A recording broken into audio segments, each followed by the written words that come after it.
नागपूरमध्ये पूर्ण विदर्भातून 400च्या वरती महिलांनी उपस्थिती दाखवली होती. त्याचबरोबरीने फक्त आरोग्याच्या बाबतीमध्येच आरोग्यपीठ काम करतं असं नाही, तर आपलं सर्वांचं आरोग्य ज्या पृथ्वीवर अवलंबून आहे त्या पृथ्वीचा जो समतोल ढळत चाललेला दिसतोय त्याच्यामुळे त्याचा परिणाम आपल्यावर सुद्धा होतो आहे. तर या पर्यावरण संतुलनाचं काम जे आहे त्या माध्यमातून या पद्धतीने समाजामध्ये अवेअरनेस आणण्याचं सुद्धा काम आम्ही करत आहोत. ज्ञानपीठाच्या माध्यमातून आज आपण बघतो आहोत की चांगल्या घरातल्या आणि ज्यांची परिस्थिती चांगली आहे अशा वर्गातल्या मुलांना उच्च शिक्षण किंवा त्यांना शिक्षणाच्या अनेक संधी मिळत आहेत, परंतु सामान्य घरातल्या मुलांना साधं शिक्षण घेणं ही सुद्धा आज गोष्ट खूप कठीण झालेली आहे. तर मला वाटतं हा जो विरोधाभास आहे तर त्या माध्यमातून जर सर्वसामान्य लोकांना सुद्धा या शिक्षणाची संधी उपलब्ध होऊ शकली तर त्या पद्धतीने त्यांना करिअर विषयक अनेक सेमिनार्सचं आयोजन जर का आपण करू शकलो तर रोजगाराच्या बाबतीमध्ये त्यांना मोठ्या प्रमाणामध्ये मदत होऊ शकते. या माध्यमातून ज्ञानपीठ काम करत आहे. त्याचबरोबरीने विकासपीठाच्या माध्यमातून लोकांच्या करिअरसाठी अनेक प्रशिक्षण किंवा महिला बचत गटांच्या माध्यमातून महिलांना स्वतःच्या पायावर उभं राहण्यासाठी आर्थिक त्यांचा विकास साधण्यासाठी आम्ही काम करत आहोत. आज मैत्रेय उद्योग परिवाराच्या माध्यमातून मला सांगायला खूप अभिमान वाटतो की 4 लाखांपेक्षा जास्त लोकांना आम्ही रोजीरोटीचं साधन मिळवून देऊ शकलो, याचा आम्हाला खऱ्या अर्थाने खूप अभिमान आहे. आणि त्याच्यामध्ये जवळजवळ 50% जास्त महिला आज मैत्रेय उद्योग परिवाराच्या माध्यमातून आर्थिक विकास स्वतःचा साधता आहेत. आज तुम्ही बघितलं तर जवळजवळ 500पेक्षा जास्त महिला या माध्यमातून त्यांनी स्वतःची घरं उभी केलेली आहेत. घरांबरोबर मुलांना चांगल्या शिक्षणाच्या संधी देण्यासाठी त्यांनी याचा उपयोग केलेला आहे. त्या आज स्वतःच्या 4 व्हीलर गाड्यांमधून फिरत आहेत. इतक्या पद्धतीने त्यांनी त्या खऱ्या अर्थाने सक्षम झालेल्या आहेत. आणि त्या माध्यमातून आज खऱ्या अर्थाने मला असं वाटतं की आज आपण म्हणतो आहे की समाज प्रबोधन किंवा सामाजिक हित जर का साधायचं असेल तर सर्वसामान्य माणूस जर का उभा राहिला तर त्या माध्यमातून हे राष्ट्राचा विकास होऊ शकतो. ही जी मुळात मैत्रेय फाउंडेशनची संकल्पना आहे त्या माध्यमातून माणसाचा सर्वांगीण विकास, आर्थिक, शैक्षणिक, सामाजिक आणि सांस्कृतिक विकास आपण जर का साधू शकलो तर मला वाटतं लवकरात लवकर हा समाज घडवणं, या देशाची प्रगती करणं हा जो प्रश्न आहे तो फार लवकर संपुष्टात येईल असं मला वाटतं. आज इथे या ठिकाणी या सर्वधर्मीय सामुदायिक विवाह सोहळ्यासाठी सूर्योदय परिवाराच्या अनेक कार्यकर्त्यांनी इथे मनापासून श्रमदान केलेलं आहे आणि त्या माध्यमातून हा विवाह सोहळा अतिशय यशस्वी अशा पद्धतीने पार पडत आहे.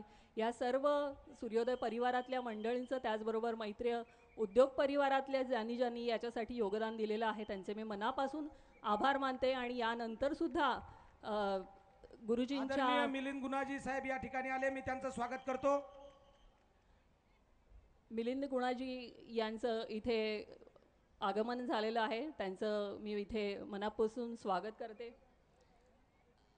त्याचबरोबरीने मी असं म्हटलं होतं की या विवाह सोहळ्यासाठी ज्यांनी आपलं योगदान दिलेलं आहे त्या सर्वांचे मी मनपूर्वक आभार मानते. आणि या पुढच्या काळात सुद्धा गुरुजींचा मैत्रेय परिवारावरचा विश्वास असाच वृद्धिंगत हो आणि त्या माध्यमातून आम्हाला त्यांच्याबरोबर त्यांच्या या सामाजिक कार्यासाठी आमचा खारीचा वाटा या पुढच्या काळामध्ये सुद्धा उचलता येऊ आणि त्या माध्यमातून हे समाजहित साधण्यासाठी आम्हाला त्यात सहभागी होता येऊ अशी मी इच्छा इथे व्यक्त करते आणि माझे 2 शब्द संपवते. धन्यवाद.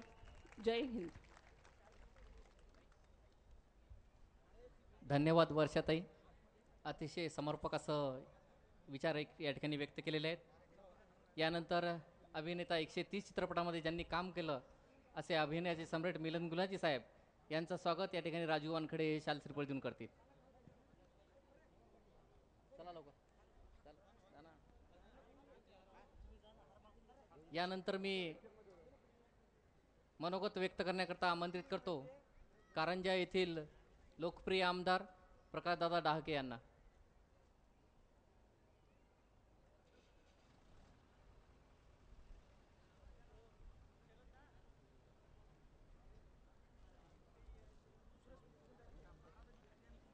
परमपूज्य तुमचं आमचं श्रद्धास्थान श्रद्धेय आदरणीय भैरूदादा, त्यांच्या मार्गदर्शनात होत असलेल्या या सोहळ्याचे कार्यक्रमाचे अध्यक्ष आदरणीय अनंतराव भाऊ देशमुख, या ठिकाणी उपस्थित असलेले मराठी हिंदी या दोन्ही ठिकाणी आपला कसब दाखवलेले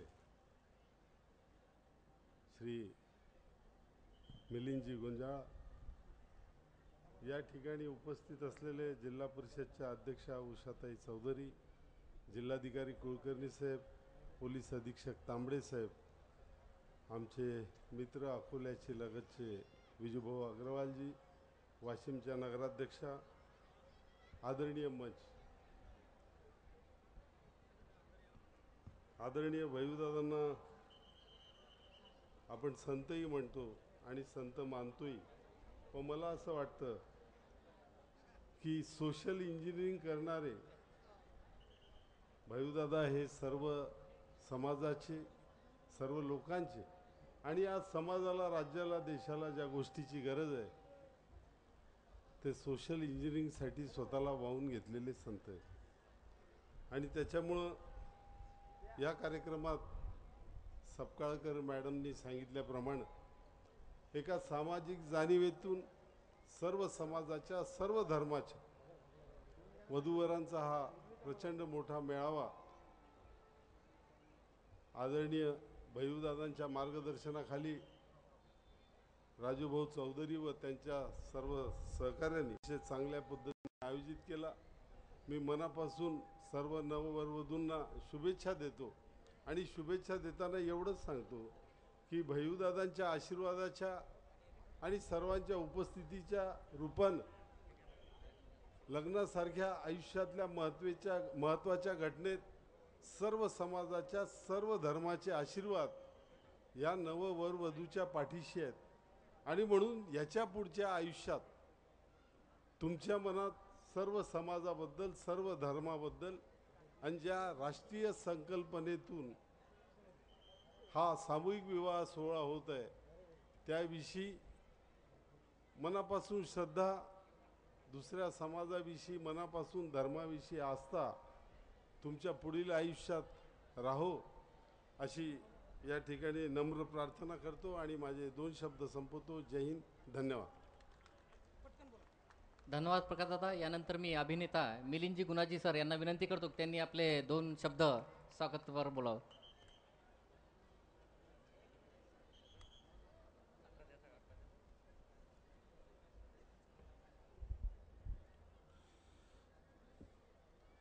नमस्कार मित्रांनो, नागपूरहून इथपर्यंत यायला बराच वेळ लागला. मला वाटलं होतं की 4-4.5 तासात पोचेन, पण मी दिलगिरी व्यक्त करतो कारण माझ्या हातात काहीच नव्हतं. मला जसं आणण्यात आलं तसं मी येऊन इकडे आता तुमच्यासमोर उभा आहे आणि मला आनंद एवढा होतोय की माझे गुरु म्हणजे जे मला गुरुस्थानी आहेत असे पूज्य भैयूजी महाराज हे मला अशा कार्यक्रमांना मुद्दाम बोलवतात जिकडे माझा काहीतरी हातभार लागतो सामाजिक कार्याला. कारण मी कोणीच नाही आहे, मी फक्त माझं काम करतो, आमच्या ॲक्टिंगच्या कामाच्या द्वारे तुम्हाला आनंद देण्याचा प्रयत्न करतो. पण हे जे ॲक्च्युअल सोशल वर्क ज्याला म्हणतात, सामाजिक कार्य, हे माझ्या हातून थोडं बहुत घडवून आणण्याचं जे काही माझ्या हातून घडतं आहे ते माझ्या गुरुजींना पूर्ण मी त्याचं श्रेय देतो. आणि असे कुठलेही सामाजिक कार्य असेल जिकडे जिकडे माझं काही हातभार लागू शकेल तिकडे गुरुजींनी मला अवश्य बोलवावं हे त्यांनाही माहिती आहे आणि ते मला बोलवणार हेही मलाही माहिती आहे. आज इकडे 540 विवाह संपन्न झाले. म्हणजे आम्हाला शहरी भागात राहिल्यावर याचं तितकं महत्त्व कळत नाही, पण इथे अशा मागास भागामध्ये विवाह करणं हे पण किती अवघड बाब आहे हे इथे राहिल्याशिवाय कळणार नाही. मी साधारण माझ्या भटकंतीमुळे महाराष्ट्रभर फिरलो आहे, त्यामुळे मागास भाग म्हणजे काय, आदिवासी भाग म्हणजे काय, तिकडे काय प्रकारे सुविधा उपलब्ध असतात किंवा नसतात, काय कष्ट लोकांना काढायला लागतात, पाण्याकरता काय वणवण करायला लागते हे माझ्या डोळ्याने मी बघितलं आहे. त्यामुळे एक एक विवाह करून संसार लोकांना उभा करून देणं हे फार फार मोठं कार्य आहे. आणि गुरुजींनी जे अनेक सूर्योदय परिवारातर्फे जी कार्य केली आहेत, मोठमोठी कार्य केली आहेत समाजाकरता, त्यात हे खूप मोठं कार्य आहे असं मला म्हणावं लागेल. आणि त्याकरता मी इकडे आज तुमच्यासमोर उभा आहे याचा मला मनोमन आनंद होतोय. त्याचबरोबर आमचा मैत्रीय ग्रुप, वर्षा सतपाळकरजी आणि सूर्योदय परिवार या दोघांनी एकत्र करून आमचा मैत्रीय ग्रुपसुद्धा अनेक वर्षांपासून सामाजिक कार्यामध्ये आहे.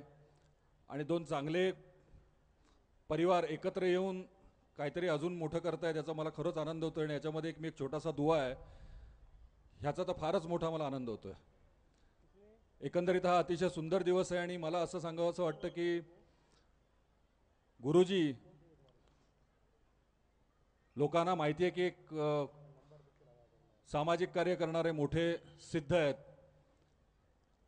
आहेत आणि त्यांचे अनुभव आम्ही भरपूर घेतलेले आहेत. म्हणजे मी स्वतः खूप अनुभव घेतलेले आहेत आणि ते सगळे मला इकडे सांगायचं वाटत नाहीत.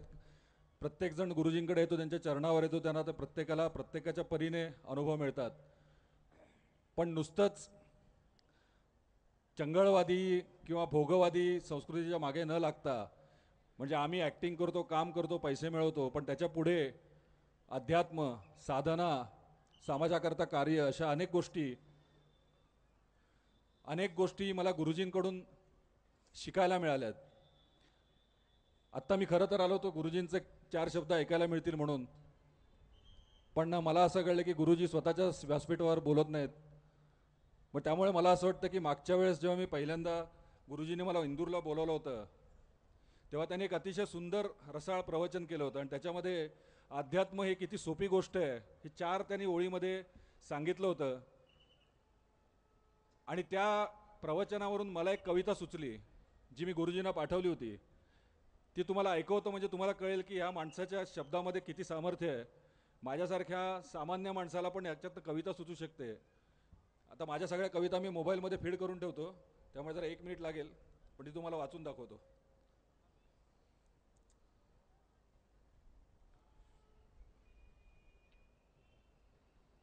याचं पूर्ण श्रेय मी गुरुजींना देतो.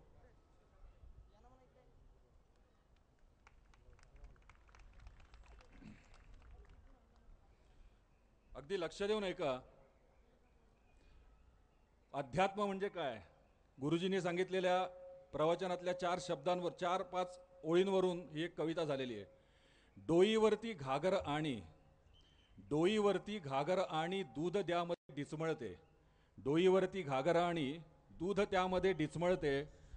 गवळण डोळे. हो जरा शिट्ट्या कमी मारा हो भाऊ. डोईवरती घागर आणि दूध त्यामध्ये डिचमळते. गवळण डोले ठुमकत चाले दुधावरी तरी लक्ष असे. शरीर अपुले घागर आणि कर्माची गवळण असते. शरीर अपुले घागर आणि कर्माची गवळण असते. आत्मा म्हणजे दूध तयाची जाणीव हे अध्यात्म खरे.